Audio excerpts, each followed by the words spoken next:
Welcome back and welcome back to another airbrush video. In today's video we are painting from my friend's house. I'm looking after his house for a couple of days, so I'm all set up in the other room. I've brought the water compressor along. We're going to be using the Krios range on this portrait today. It's going to be another freaky portrait for you guys. So I'm all set up in the other room. Let's crack on. Right, we're all set up. We've got the image. I've got this lightly penciled out on this. The paper that I'm using is like a canvas type paper, so we can do a little bit of scratch back effect on this. We've got two paint pens, again the two white Posca paint pens, 0.7mm on these, black and white. We've got a little erasing tool we can do a bit of knockback with. We're using the grayscale, so I've got a value 8, 6, a 3, I've got a dark grey mix, I've got a transparent black and a shading grey, so they're what we're going to use. I've got a carbon black and a titanium white as well. I've got a little bit of pulled out grey Scotch Brite to do some textures with, so you can just spray through that and get a little bit of textures because we've got the skull to do. So I'm just going to go in, put you on a time lapse, I'll run through a time lapse, do a little break, and then I'll talk you through the stages. And then we'll just keep doing that time lapse and then another little stage, and we'll see how we get on. So I'll see you in the first time lapse.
Do a little break and a little talk through on where I started and how I got to this stage.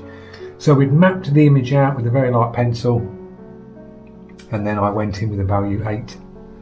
That's a good one to start with. It's like a very light grey, and just I'm not mirror matching again the textures. I'm dropping the main pieces where they are, and then I'm putting my own textures in.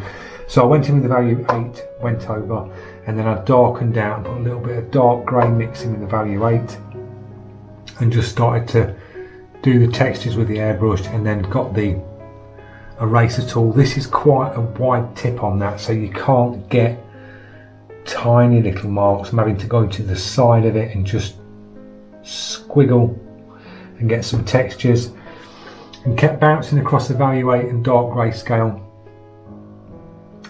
mixed between the two on them and just bouncing across. Went in with some transparent black. I've been in with some carbon black, a value 6, and I've just been working them, going backwards and forwards. We've done the soft shades coming out, and then just to knock it back using the eraser and just knocking parts of that back, just bringing that tone down with that. So that's where we are. I'm going to start working up now and then start putting this face in, and then we can put these tones in around the outside, and then we can call this one done. So I will stick you on another time lapse and we'll crack on. See you in the next one.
There you go, there's the finished picture. I've demasked it.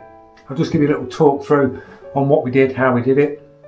Started off with the value 8, went in with the value 8 on the skull, and then I started to darken that value 8 back with the dark grey mix and just putting drops of the dark grey into the value 8, and we were going over the skull and then knocking it back with the eraser and then putting more textures in and more textures in. So that's how I worked the skull. All these pieces here are just like freehand dagger stroke flicks up and then fade outs going round, and then we started working her face in, went in with some shading grey, mainly did this in transparent shading grey, and just worked it in shading grey and just kept going over and over and just darkening where I needed to go darker. On the hair we just did some dagger strokes coming down, and then I dropped the pencil, the eraser tool, and just knocked back and brought the highlights out in the hair. We've done some eraser techniques here, and we just got some scratch backs, the best I could do on this, for the real fine hair pieces coming across the top, dotting in with the paint pens to keep the highlights where I needed to keep them, and that's how it's come out, guys. So I hope you enjoyed the video. Just want to say a big warm welcome to all the new subscribers to the channel, and a big thank you for all the comments, guys, that you're putting up. I'll get back to you straight away on the comments, and that's the end of today's video. So I will see you lot in the next one. Thanks for watching.